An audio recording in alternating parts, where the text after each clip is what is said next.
Bonjour à tous les amis, j'espère que vous allez bien. Aujourd'hui on se retrouve pour une nouvelle vidéo. Aujourd'hui les amis, on parlait simplement de Bernardo Silva au Barça. Le dossier avance de plus en plus. Bernardo Silva au FC Barcelone, ça devrait se faire pour cet été. Grosse recrue de la part du Barça, gros coup de la part de Joan Laporta. Donc les amis, on va en parler dans cette vidéo. On va voir qu'est-ce que pourrait apporter Bernardo Silva, à quel poste va-t-il jouer, également ses qualités, ses défauts, les points forts, les points faibles, etc. etc. Aussi on va voir la somme de ce transfert bien évidemment et le salaire. Bref, on va vraiment faire une vidéo très complète. Donc si vous appréciez ce genre de vidéo, n'oubliez pas de rester jusqu'à la fin et n'en perd pas plus de temps. C'est parti.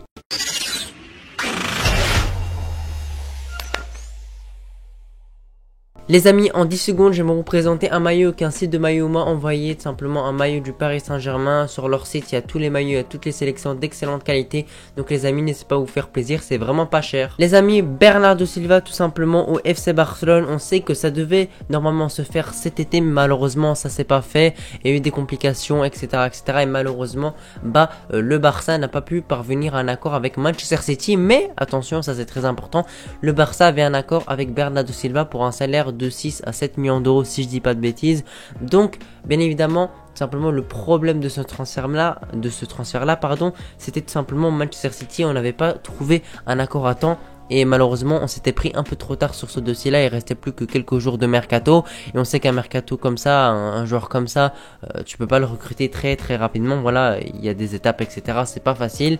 Et je pense que le Barça a eu quand même un manque de temps parce que le Barça avait recruté Rafinha, Koundé, Christensen, Kessie, etc. On s'était énormément renforcé. Et pour moi, la dernière recrue qu'il fallait faire et qui était très importante, c'était Bernardo Silva.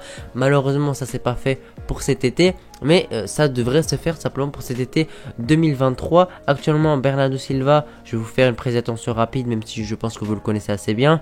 Donc il a 28 ans, il aura 29 ans le 10 août. Donc quand on le recrutera cet été, si on le recrute, il aura 29 ans.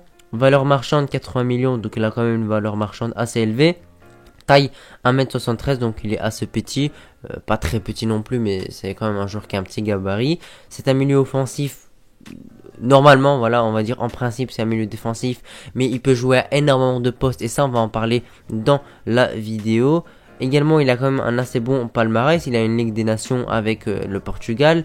Il a également une FA Cup. Il a également une Ligue 1 qu'il a gagné avec Monaco, l'époque de Fabinho, de Mbappé, etc. Le grand Monaco de 2017. Et également, surtout, il a 4 Première Ligue, 4 PL. Ce qui est vraiment énorme, hein, les amis. Il y a très peu de joueurs qui ont ce nombre de PL. Je pense que le record, si je dis pas de bêtises, c'est 6 ou 7. Et voilà, 4 c'est vraiment énorme. Il y a beaucoup de joueurs de Première Ligue qui jouent 10-20 ans en Première Ligue toute leur carrière et qui n'arrivent jamais à gagner ce trophée. Bref, vous savez déjà très bien que ce trophée est très compliqué à gagner. Cette saison, il a joué pas mal de matchs. Sur 27 matchs possibles, il en a joué 25. Il a marqué 4 buts et a délivré 5 passes décisives. Donc il a joué quasiment tous les matchs de PL. En Ligue des Champions, il a joué tous les matchs. Il n'a pas été décisif malheureusement. Il a été... Pour l'excuser, il a été 50% du temps dans le 11 de départ, donc il n'a pas joué énormément. En Community Shield, il a joué un petit match. En FA Cup, 3 matchs. Et en FL Cup encore, voilà, il y a vraiment beaucoup de cups d'Angleterre, hein, beaucoup de trophées d'Angleterre, beaucoup de compétitions. Il a joué également 2 matchs. Donc cette saison, il a joué quand même pas mal de matchs. Il a enchaîné les matchs en PL, en LDC, en Coupe d'Angleterre, que ce soit la FA Cup, la FL Cup, etc. etc. Donc c'est quand même un joueur qui enchaîne les minutes et ça c'est très important à savoir parce que c'est pas un joueur qui se blesse, même si tu le fais jouer énormément. C'est un joueur qui a la condition physique pour jouer les matchs, pour les enchaîner. Ça c'est assez important à savoir. C'est pas un joueur fragile, c'est un joueur qui travaille beaucoup sur lui, qui enchaîne les matchs, qui se blesse quand même assez rarement. Voilà, on a vu cette saison, je pense pas qu'il s'est blessé ou bien il a eu une toute petite blessure de rien du tout. Les amis, Bernardo Silva, je vous ai dit, il a la capacité d'enchaîner les matchs, que ce soit les matchs de championnat, de Ligue des Champions, de coupe, etc., etc. Et on sait que le Barça joue souvent sur les 3 tableaux, que ce soit la Ligue des Champions, même si ça n'a pas été le cas malheureusement cette saison, on a sauté dès les poules, mais on joue le championnat, on joue la Coupe du Roi, on va souvent très très loin, on va minimum tout simplement en quart, demi et on la gagne assez souvent. Là, on est en demi, on a un pied simplement pour la finale. On a battu le Real à l'aller 1-0. J'espère qu'on se qualifiera au retour. En tout cas, il y aura une vidéo par rapport à ça. Mais on sait qu'on joue souvent sur les 3 tableaux. Il te faut des joueurs comme ça qui enchaînent les matchs, qui jouent sur les 3 tableaux, qui se blessent surtout pas. Et c'est pas le cas simplement de Bernardo Silva. C'est un joueur qui enchaîne les matchs, c'est un joueur qui se blesse très rarement. Il n'y a pas que ça, bien évidemment, il y a les performances. Cette saison, il est simplement à 10 buts plus passes D en PL, ce qui est vraiment de très bonnes stats, sachant qu'il joue un peu moins cette saison. Voilà, je sais pas pourquoi exactement. Peut-être que simplement Guardiola prépare un départ, ça c'est normal, parce que Bernardo Silva a eu des envies de départ, a eu des envies de rejoindre le FC Barcelone cet été. Malheureusement, ça s'est pas fait. Et je pense que Pep Guardiola prépare le après Bernardo Silva, simplement l'ère après Bernardo Silva, et le fait jouer un peu moins, même s'il joue quand même un peu en PL, même s'il joue en coupe, etc., même s'il joue en LDC, mais il n'est pas tout le temps titulaire, il n'est plus titulaire indiscutable. Et je pense que ça s'explique par le fait que simplement que Bernardo Silva devrait quand même quitter simplement Manchester City cet été, et c'est pas pour rien qu'il n'a toujours pas prolongé. On sait que simplement City prolonge souvent leurs joueurs sur des très longues durées pour les avoir au long terme, ou bien les vendent. Et là on se redirige vraiment tout droit vers une vente, et surtout sur le Barça, une vente vers le Barça bien évidemment. Les amis, je pense que vous le savez bien, Benfica a été le club formateur de Bernardo Silva. Il a joué à Monaco jusqu'en 2017 et puis il a été recruté par Manchester City en 2017. Les amis, Bernardo Silva a été né simplement à Lisboa, en tout cas c'est ce qui m'est écrit. Je pense que c'est Lisbonne, en tout cas c'est pas très loin. Il fait 1m73, je vous ai déjà dit. Milieu de terrain, c'est un joueur assez polyvalent. Il est sous contrat, ça c'est important, jusqu'en 2025, c'est-à-dire que là on est en 2023. Il lui reste encore la saison d'après. La saison d'après, simplement, il sera tout simplement gratuit. La saison prochaine, il lui restera 1 an, et la saison d'après, il sera gratuit. Donc il ne reste plus tant que ça d'années de contrat, hein, les amis. Dans très bientôt il sera gratuit, donc bien évidemment ça baisse simplement sa valeur, et ça prouve que simplement Manchester City n'a pas comme priorité de simplement de le prolonger, de le garder pour plus tard, mais bien évidemment il faut quand même le recruter pour un bon prix. Là les amis, on est sur une valeur marchande de 80 millions d'euros.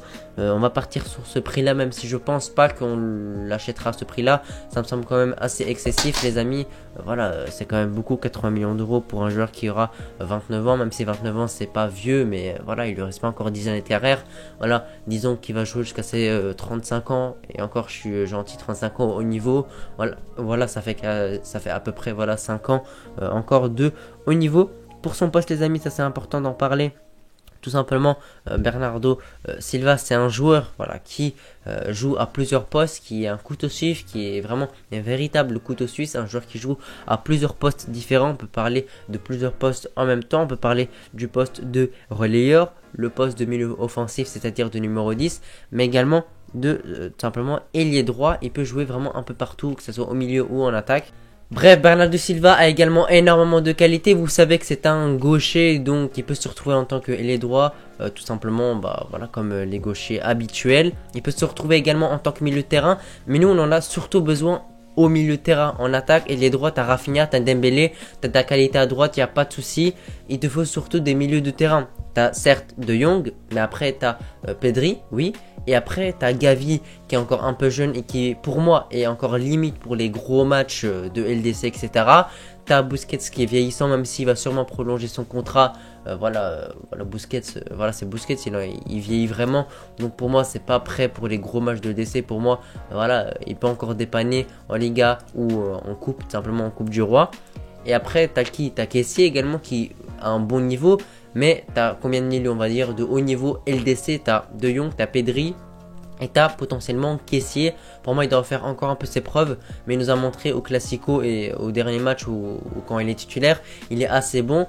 Donc, on va dire que t'en as 3. Et pour moi 3 c'est pas assez, il t'en faut encore plus, il t'en faut minimum 1 de plus pour simplement avoir une concurrence, une grosse concurrence, avoir de la densité au milieu de terrain pour que tu puisses faire tourner, pour faire reposer Pedri, pour faire reposer De Jong, pour faire reposer également Bernardo Silva, etc.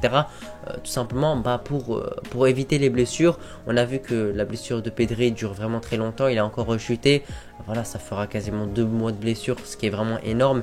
Et on voit que ça nous fait vraiment du mal de voir son absence. Donc les amis, c'est très important de savoir ça. Il nous faut vraiment de la concurrence partout. Il nous faut de la densité à tous les postes. En tout cas les amis, si vous voulez savoir mon avis sur Bernardo Silva, pour moi un bon prix, une cinquantaine de millions d'euros, pour moi c'est bon. Voilà, t'as un nouveau milieu de terrain, t'as un gaucher, t'as un magicien. Pour moi, je le vois vraiment comme un magicien. Il performe avec City, il est souvent là dans les grands matchs. Donc pour moi, il n'y a pas de souci par rapport à ça. Voilà les amis, n'hésitez pas à me donner vos avis dans les commentaires, c'est très important. Moi je vous remercie d'avoir regardé la vidéo jusqu'ici. Si vous l'avez apprécié, n'oubliez pas de vous abonner, de lâcher un pouce bleu. On se retrouve pour une prochaine vidéo. Merci les amis, ciao.